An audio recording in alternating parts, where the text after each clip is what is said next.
Angela, big week for the King. He's obviously still undergoing treatment, but he seems to have a great energy during these engagements. Oh, he's absolutely making up for lost time, don't you think, Karen? And the fact that he's out there, he's got day after day after day. And we know that during his treatment, of course, in the height of it, that he was really not doing very much at all. I think he's come back with renewed zest. We know we don't know really where his treatment is at. But I think as he turns 76 this week, we've really got the impression that this is a man who knows he won't have forever. And everyone who has dealt with cancer knows that your mortality comes very sharply into view. I think that's very much the case with him, and he's touching base with lots of his different projects. He also had an event with the Royal Marines. He was talking about, I think that was on Friday, he was talking about his how he found it during the Marines. They were showing him photos of his time there when he was particularly young. He's reconnecting with all areas of his life, and I think he's very, even though on the steps at Remembrance Day, there was a real care as he went back off those steps to make sure that, we do know that now that he's a man in his 8th decade, but I think very much wanting to show that he is the monarch and he wants to be doing those regal works. And Samara, how have these recent engagements been received by the public? Is that sigh of relief shared by them as well? Yeah, as Angela said, he is raring and ready to go. I feel like we've got 110% of the King back, which I am so happy about. And he's been received wonderfully by the public. Of course, he just finished his tour in Australia and he was doing up to 10 commitments a day, which, for someone who's just come off chemotherapy and is later on in their life is absolutely remarkable. And I just think it's such a testament to the King's work ethic and stoic nature. And I think everyone's just extremely happy to see him. I was at the Gladiator premiere and he was there, he was shaking hands, he was jubilant, he was ready to converse with everyone, and just he seemed super happy to be there, and I almost like back out in the wild and back with his people. And I think that it just brought so much joy to everyone that was in his presence, and it's just really great to see the King back at it again. Yeah, that is absolutely fabulous. And Angela, I mentioned earlier the Coronation Food Project. Can you tell us what this is all about? Well, this was what he celebrated on his birthday, and it's 1 year since he started this project. It's a project which basically takes surplus food and creates meals with it and gives it to people who need those meals. It's saved huge amounts of surplus waste, so food that goes into food waste. And what's really interesting, I was speaking to Ronnie Khan from OzHarvest a couple of weeks ago. She, of course, met up with Queen Camilla when the couple were over here, and the idea of working around the food waste space very much comes from her. She actually went over to Buckingham Palace for one of Camilla's significant birthdays, and they were really impressed with the work that she has done in Australia with OzHarvest, and they've replicated that work with multiple charities in the UK. Very important to the King. The thing is that he's hoping there's going to be a lot more savings, millions more tons of food saved from wastage. But he also revealed on that day, as children were singing happy birthday to him, that he loves a really good tomato and basil sauce. I can't guarantee that he makes it himself, but you don't hear a lot about their food likes and dislikes, so it was really nice to hear that sort of detail and see him looking so cheerful. And know that even though he has the finer things in life, something as simple as a good tomato sauce, I feel like that there is the great connector the world round. Now, Samara, it's not just the King who's obviously busily involved in his projects. Camilla has spearheaded a documentary about domestic violence. We've referred to it before. Now, the King was very emotional speaking about it this week. Yeah, he was. We all know that he cares really deeply about Camilla, but I think that he's also very pleased with how she has embraced the role as Queen so naturally. This domestic violence documentary is really beautiful, but it is also a testament to Camilla's work behind the scenes endlessly. I was going back into, looking at, when this issue started to when she started to work with it. And it was even 2014, she was making care packages for domestic abuse survivors. Unfortunately, it's an international issue. So she's traveled to India, parts of Africa.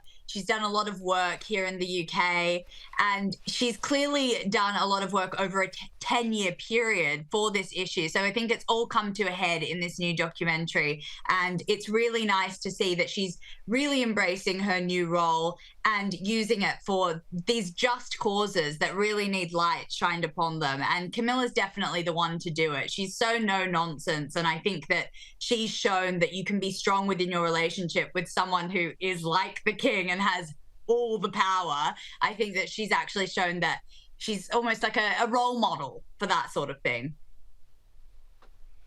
And I think this sort of advocacy is also really important. You know, it's not a fun topic, it's not a sexy topic, but it's something that's really meritorious that we focus on and try and make better. So, you know, kudos to her for taking up the cudgels on something that, you know, is just a lot of hard work, but absolutely needs to be done. Now, Angela, Princess Catherine, here's another one. She's done some amazing work in similar social projects, but her Christmas Carols concert's coming up soon. Can you give us an update? That's right. This is the 4th time she'll be holding the Christmas Carol project. It's been announced it's going to be on December 6th. We always love this time of the year. Samara's actually in London, so she gets to be in the UK at that time of year when it's so beautiful and cold and all the, you know, it's the best place to be for Christmas, I think. But what's beautiful about this concert is that this year it will be especially memorable. The focus is going to be on empathy, kindness and care. And the theme is very much on the fact that we need each other, that we actually need to be able to lean on each other. The Palace has been incredibly specific about this theme, that people from various charities around the country will be honoured at this concert. Just small little things that are done, smaller people, not the great and the good, but people that are just on the ground helping each other. Of course, Prince Louis we saw for the first time at last year's concert, so there's hoping that all 3 royal children will be there at this event. But as we've seen Catherine far more rarely in the past, I think there's more eyes trained on her when we do see her, but I can also see that it may even be more meaningful for her, these events, because having not been able to do them, as we saw at Remembrance Sunday, they really do mean a lot to her. So I think all eyes will be on this event at Westminster Abbey this year. And Samara, off the back of that, obviously the Princess has had a very tough year. She's also been recovering from her own treatment. Going forward, we know she's going to take a different approach for things, but we understand that she's hinted at a new project. Do we know anything about this? Look, we know very little. Catherine always does keep her cards close to her chest, especially this year. She's really been going through a very private battle, but doing it with such grace and poise. And, you know, we know that William has said that this has been the hardest year of his life. So you can just imagine what she's had to go through. But she has hinted at different things on social media. Of course, we saw little invitations being printed out for the 1,600 people that are going to attend this event.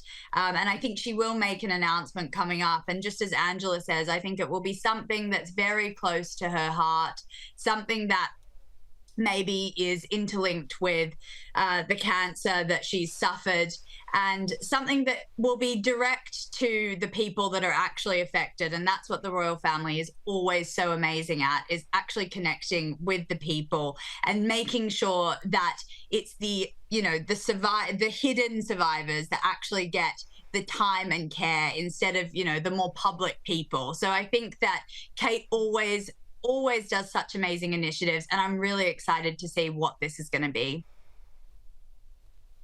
Yeah, I think we're all watching that. But Angela, you know, similarly, Prince William also, you know, very excellent at connecting with pretty much everyone. We know he's been in South Africa recently. Now, it was reported this week that apparently he wants to put a smaller R in royal. What does that mean?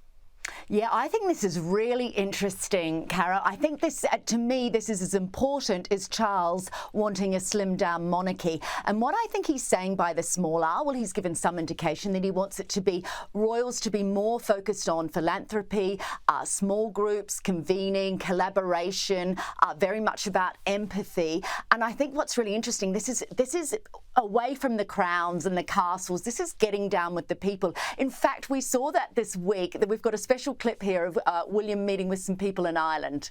Yeah, just tell her why we're late. Who's Just say sorry, to Leslie? Yeah. Leslie, are you recording? Yeah. Leslie, I'm very sorry we're late, but they seem to be caught up. and they wouldn't believe that you were here. So just say hi. I love this. So this was a couple of girls who they were late to class for their students, so they asked Prince William to record a special message for their teacher as an excuse for why they were late. Now, this is what he means by small R royal. This is getting down with the people, being alongside them, being approachable. Look at all the things that they did, that they have chosen to focus on: homelessness, the environment, early childhood learning, mental health. They are all causes that connect with people, and you can't do that when you're removed or you're just cutting ribbons. So we'll see a very different monarchy under King William, I think, in the future. I think we will. And Samara, I've only got about 30 seconds left, but a quick update on the Sussexes. Meghan's been out partying without Harry. We know they're still trying to sort out their Christmas plans. What's the update? Look, all I can say is it's definitely on the rocks. I was actually talking to Thomas Markle Jr. this week. He says that it's really, really bad. In terms of their Christmas plans, they're not going to be seeing the grandparents. That is for sure. I mean, Thomas Markle lives 3 hours down the road. They still haven't visited him. He still hasn't seen the grandchildren. So they're not spending any time together. I'm starting to see cracks. I'm starting to see it. Well, you know how to finish off that segment. Very well done. Angela Mollard, Samara Gill, thank you so much for joining us. Now, coming up, Prince Harry's court case is back in the headlines. Esther Crack, who joins us from London with the latest on that story.